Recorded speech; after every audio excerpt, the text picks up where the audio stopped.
Hey everybody, it's Rob from Flailthroughs. This is Gundam Battle Operation 2, and we are continuing the Buffs We'd Like to See series with some more Peasant mobile suits today. We are starting with the Act Zaku. It comes in at 350. It is a general. It's been buffed a few times. It now has incendiary grenades that I forgot existed until we started setting up, and it has a decent weapon selection, though not all of those weapons are decent. But yeah, Salty, what do you think? The Act Zaku is a very attractive mobile suit. I really like it. It's like a just very sleek and attractive Zaku. I don't care what anyone says. Oh, the way it looks when it's scoped in with the rifle, that is mean looking. I Oh, that like it. does look good. Yeah, I'm screenshotting that. So the it's got a nice set of perks, right?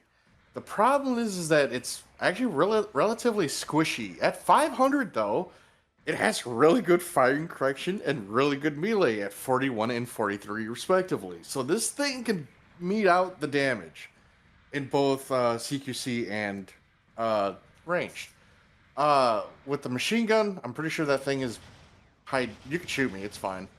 Um, the DPS on it's pretty decent and stuns relatively quick. The only problem is it's got a 6-second reload. I think is a tad too much.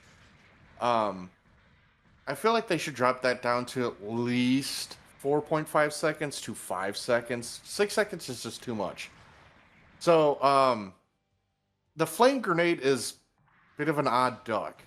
Sometimes it hits, well, sometimes it doesn't. The AoE just seems entirely inconsistent sometimes, but it once you hit somebody like how Rob's burning, he's at half stun right now, so you just follow up with a grenade and you could stun him.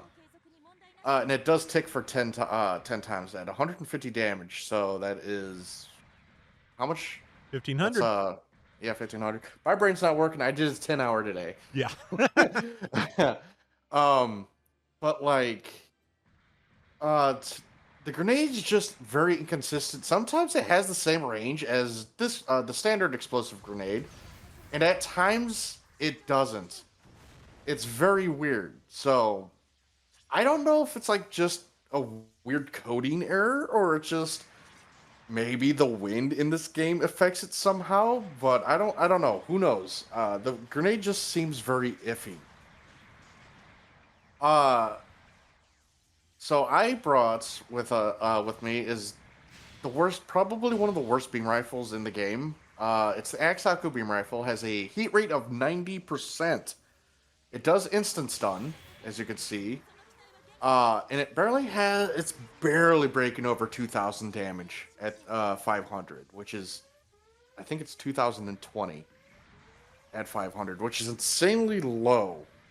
So it's not really and you guys got to remember, Rob's at level 1 with no parts. I'm at max level, which is 500 cost with my tank slash damage build. Mm-hmm. So that's why I just did like 3k to him with that beam rifle shot. Yeah. So, honestly, I feel like the heat rate for the beam rifle needs to be reduced to like at least anywhere from 80 to 85%, and have its heat rate or heat regen dramatically increased because there's a shot, and I'm just now at quarter of a beam before I could fire again, and now I'm overloaded for 20 seconds. I So forgot the it's not. cooldown on that was 20 seconds, man. Well, it's not. I'm pretty sure it's 20 seconds. Maybe not. Maybe it's like 15 seconds. I don't know. Anything over 10 is too much for that rifle. Yeah.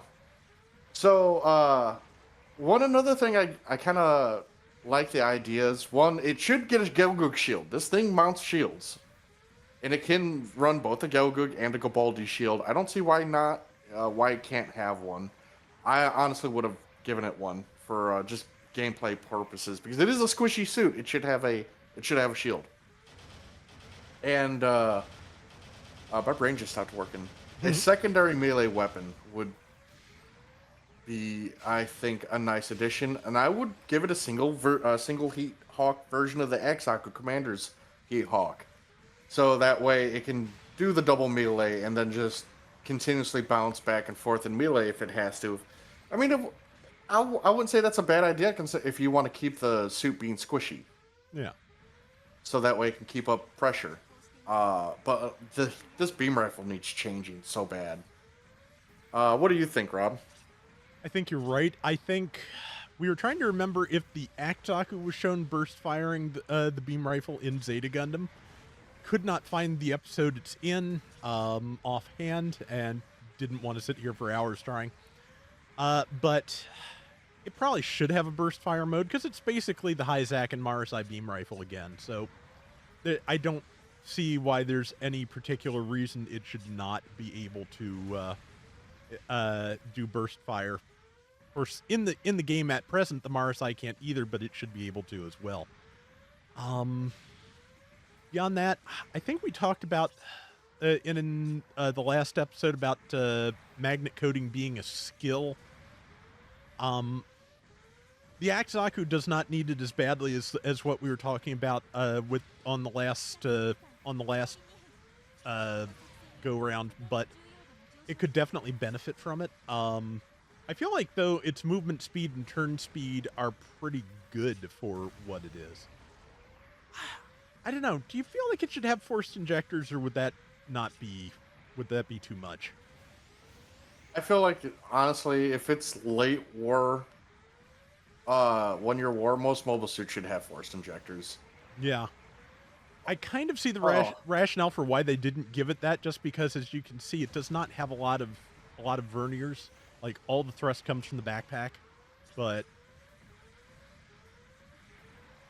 I don't know. We also said this before we started.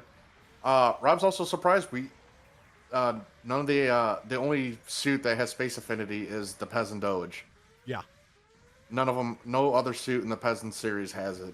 Yeah, not even the Gotcha, which was, a space Sagak. It just, I don't understand some of the choices, but again, these were choices for most of these suits made very early in the game. So, again, just anything with a development life this long gets inconsistencies. There's no way around that. And the older units need, brought up to spec, which is why we're doing this. But yeah, if I had any more thoughts on this, they are gone. But yeah, the one thing I will say, I have always liked that it does use the goof melee pattern, so it has a very linear downswing. It is very teamwork friendly.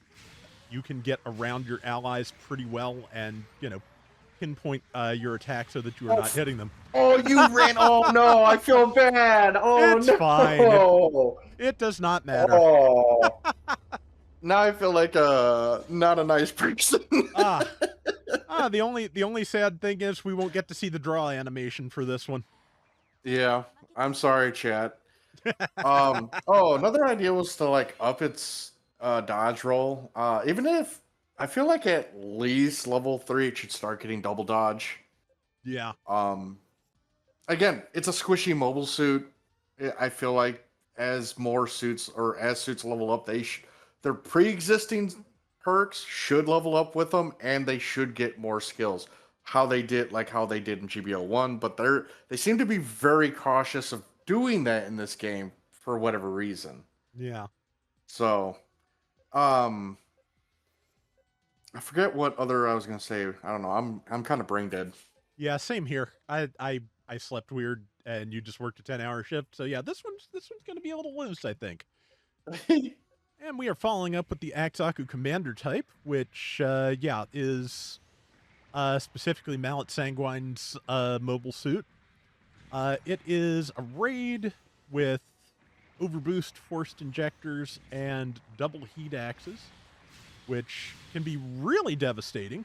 The downswing is a little bit hard to land. It does have some forward movement and a real wind-up, but when you land it, you will know. It is really pretty strong. Also, Salty was telling me, because it's been forever since I used this, that you can now throw grenades while boosting, which I don't think I've used the Act Zaku or the Commander since their last set of buffs, but I do think there is further we can go with it. So, what do you think? So the Act Zaku Commander is very. One of my kind of like.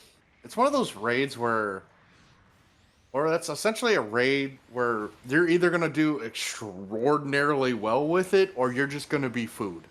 Hmm. There's no in between with this mobile suit. You don't do average. You either do extra. You're like top of the team, god tier player in it, or you're trash. There's no in between. That's the only types of that's the only type of matches I have in this thing. One thing that kind of hurts, and I forgot to mention this in the Axaku section, standard Axaku, is this doesn't have explosive or explosion. What was that skill? Anti-blast stabilizer. Yeah, neither of these suits have anti-blast stabilizer, which is really bad for this one. This is the one you do want to get in and chop people up and just make them have a bad time. But if you run out of boost or your that one skill deactivates, overboost deactivates, and you're next to a mobile suit, you're just gonna get heavy staggered. You're dead if that happens at any cost nowadays. So it really needs to get anti-blast stabilizer immediately. Uh One little thing about the Heat Hawks is that when you do your side swings, if you can hear that, it hits twice per side swing. So a lot of people need to work that into your combos and just do side swings for the most part, and you'll do more damage than if you were to just raw downswing. Um, like the standard Axaku can run the Bullpup and the really terrible Axaku machine gun, which both need a buff. These grenades, I think, do I think they're 50% stun, but I can't really test it here because you don't throw the grenades fast enough to allow build stun to keep. That is one problem with both these suits, is that they need to have a faster toss time on their grenades. Um, yeah, I would say that was about each grenade was about half of a stun bar Yeah. because he took no time to stun me with the machine gun. Yeah, So it took about half as many bullets, I would say, for sure. yeah. So one thing about the downswing is that I feel like that takes too long to do. Um, I kind of want to shave the animation, like make it maybe 5% faster. Um, Honestly, I think that's really for like melee capability. I think that's about it. It's really good in melee. You don't really want to. I don't really want to buff its melee more than what it is. But the problem is getting in because it doesn't. It does have level 3 melee or maneuver armor at 600 cost, which is really good. Level 2 at starting at level 1, from what Rob said. Um, it does have overboost. And I'm pretty sure it. Rob said it ups your speed. Let me check that. Oh, it does. Okay. Yeah, Yeah. overboost So level I'm 2 does up your speed. Yep, checking that out right now. I'm zippy as all heck right now. That's pretty cool. But it only lasts 10 seconds, and it has a severe negative effect of tripling your overheat time, which I kind of feel like is bad. Like, I wish it didn't have such a terrible, terrible drawback to using that skill. Um, Also, the fact that you fall down when it ends is yeah, kind of a problem. that doesn't make any sense that it would do that to you. It's your thrusters. You're not running really fast with your legs. You're not overburdening your legs. You're thrusting. Yeah. You're boosting. So it doesn't make any sense. It knocks you over. That needs to get rid of the knockover. If you didn't fall down, wow, that's pretty good. That was just from me boosting back and forth because boosting does put a little bit of stress on your legs besides. So Yeah. if you're constantly using forced injectors during overboost, you can end up falling on your face from the leg stress. So But yeah. it also only has forced injector level 1, so outside of overboost, the thrust economy of that is pretty terrible, as I've mentioned before. So yeah, I would like to see this thing get a dodge. Oops. Yep, there it is. I would like to see this thing get a dodge roll, definitely. Um, at least level 1 dodge roll at this cost. Yeah. Definitely, it should definitely get a dodge roll. It's a commander unit of a mass production well, kind of not a mass production unit because Xeon never mass produced these. Federation did actually. Mm-hmm. I would like this to get a third axe option, a thrown melee Heat Hawk, and I want this instead of doing the same animation as the G-Cux, I want it to have it a overhand um, throw, and it's lickety split, like really fast throw. And this just have the axe zoom, and then I would say mild damage about 1200, 1500 at level 1. I think that would be perfect. Yeah. What do you think? I think that's a good idea, and yeah, it would kind of be nice to see something get an overhand axe throw, because everything in the game at this point kind of throws any axe like weapon it may throw, like Getter Robo, as opposed to how people actually throw axes. So that would be a nice change. But yeah, beyond that, yeah, I think a dodge roll is good. They held off on for a very long time on giving anything with overboost on ground a dodge roll, but now that the GPO1FB is usable on ground, that doesn't really matter as much anymore. Yeah, I think the standard Act Zaku should be moved up to Forced Injector 1 at least, and this should have Injector 2. Because like I've said, Forced Injector 1 is very, very inefficient, as you can see. Like, you can maybe change directions twice without overheating your boost gauge. Beyond that, yeah, I think we've got things covered fairly well. Does this have the same anti-stealth as the standard Act Zaku? I did not look. No, it doesn't. I don't think it does have anti-stealth, which makes no sense. Yeah, again, yeah, does not make a lot of sense. Something I was thinking about in between recordings here is the magnet coating skill we were talking about. You know, we're mostly focused on ground because that's mostly what we play. But if we got a magnet coating skill, it should make the quick turn in space either lower boost cost or free. Because, yeah, that's quick boost, quick turning is pretty much what magnet coating is for. So, yeah, that does look good. But yeah, those are our thoughts on the Act Zaku series. I think that's it for peasant suits for now, unless I'm forgetting something. But yeah, as always, suggestions for other suits to cover, suggestions for what to do with these, all of that, always welcome in the comments. So, please, let us know. That is going to do it for today's Gundam Battle Operation 2. We will be back soon with more. Till next time, everybody take care and have fun. Later.